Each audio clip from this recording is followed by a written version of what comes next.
Hey guys, welcome KK Java Tutorials. In this video tutorial, we are going to talk about Lombok equals and hash code annotation, right?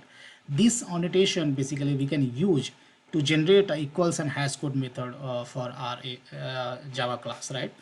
So what happens, let's say if you have a model class, right?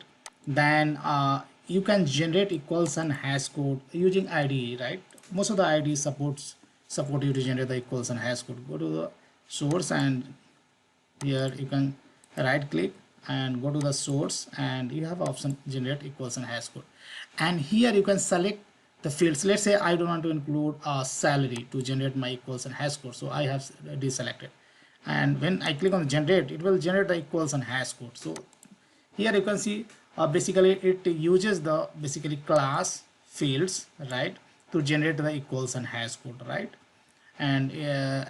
And you can see the amount of the code has been generated. I don't want this one, right? Instead, what you can do, this is kind of a repetitive code you are going to write in multiple model class, right? If this model class is going to use in the any hashing data structure, right, then you have to override equals and hash code always, right?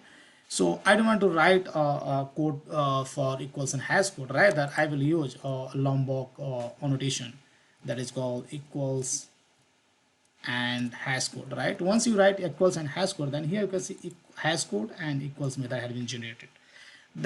Now let's try to understand how this annotation works. Let's say here by default, when you annotate this annotation, if you write this annotation at class level, then all the fields is going to use to generate equals and hash code method, right? But if you have some transient fields or static, that is not going to include, right? These things you have to keep in mind. Now next thing, let's say I would like to exclude some fields, then you can have, let's say I don't want to include salary as a part of equals and hash code generation, then you can write before the salary, you can give at equals and hash code, and here you can do exclude, right? Then salary is not going to include. Of course you can write these things for more than one fields, whatever fields you don't want to include while for generation of equals and hash code, you can give these things, right? These things you have to keep in mind. So few of the things I would like to highlight. Apart from that, if you go to here source code, all the documentation has given in the very beautiful fashion, like exclude, right? There is an attribute is called exclude, which is kind of array, right? So here also you can, if you don't want to write like at equals hash code exclude, then there is another workaround. You can use the exclude, and here you can provide the array of fields, right, equals to, here in curly bracket you can give, like let's say I don't want to include email and email and salary, right, while generating equals hash code, right? Then here all those fields here you can basically list out, right? So that's why exclude we have, right? Apart from that, if I go inside, then we have exclude off, right? Let's say here also you can use off, and there you can specify array of fields, right? So whatever fields you are going to specify, let's say id, then uh, comma, right, comma, then let's say email, all those fields you can specify. Then what happens, whatever fields you are going to specify inside the off, equals and hash code is going to generate for those fields only. Means equals, those fields are going to include to generate equals and hash code. So that's the basically I wanted to say. That's the off, right?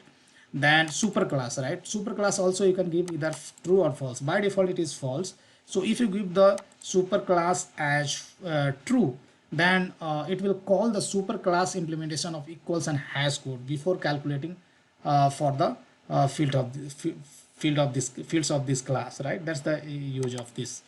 Now here also you can use this flag, do not use getter. So what happens when you try to basically use this annotation, then to generate equals and hash code, uh, Lombok is going to call getter method of these fields, right, instead of directly calling these fields. So you can suppress this feature by using this flag. So if you look at this flag, this flag either is a true or false. By default is false, so you can suppress this one by specifying a false. In that case, what happens, while generating the equals and hash code, directly field is going to call, right, instead of getter method, right? Apart from that, you can give the cache strategy, right? Caching strategy, you can either you can have a never, by default is never, but you can give the basically lazy as well, right? Giving the lazy would be always basically beneficial, because if your hash code is immutable, then you can cache it, right? So in that way, once first time if that hash code will be returned, that will be basically cached, right? And same hash code is going to use for the specific object. In that way, you can improve the performance of your application, right? So that's all basically attributes you have to use with this equals and hash code, right? So guys, I hope you understood how smartly you can use equals and hash code to generate equals and hash code method. So this is basically part of Lombok project, right? So to make use of this one, you have to use Lombok dependency on pom.xml, and afterwards you will find a Lombok jar will be downloaded and added in the your class path, right? So that's all I wanted to show. Thank you so much for watching this video.